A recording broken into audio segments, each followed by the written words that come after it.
จั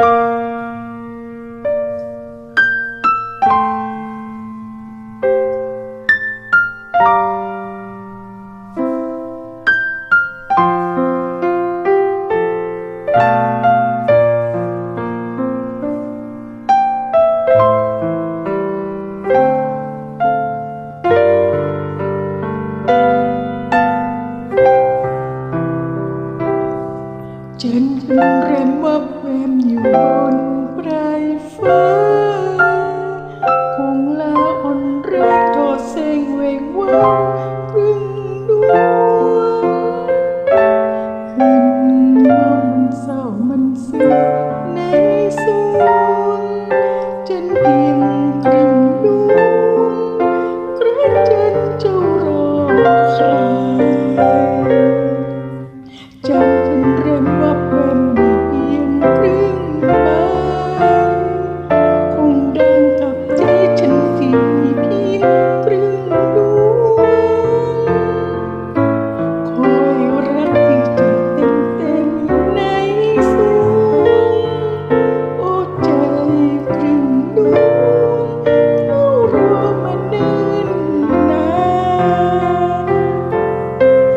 จันทร์เอ้ยจันทร์ที่ลอยเด่นฟ้าจะมีน้ำตาหลั่งมาวันฉันต้องมาความรักมันช่างห่างไกลแสนไกลไม่รู้วันไหนหัวใจถึงจะเต็มดวงคงมีวันที่ฉันเจ้าจะเต็มใบแต่ว่าหัวใจฉันจะมีไหมวันนั้นหรือรักฉันจะเป็นเพียงความฝันไม่มี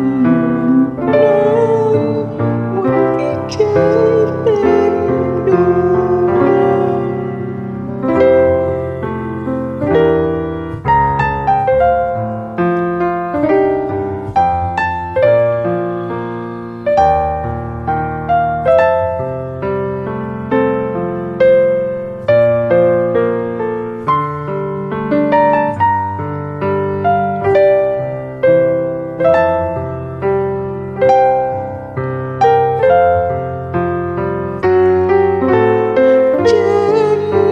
จันทร์ที่ลอยเด่นฟ้า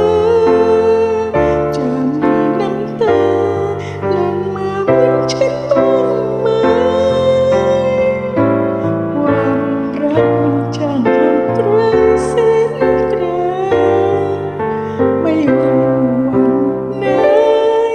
หัวใจถึงจะ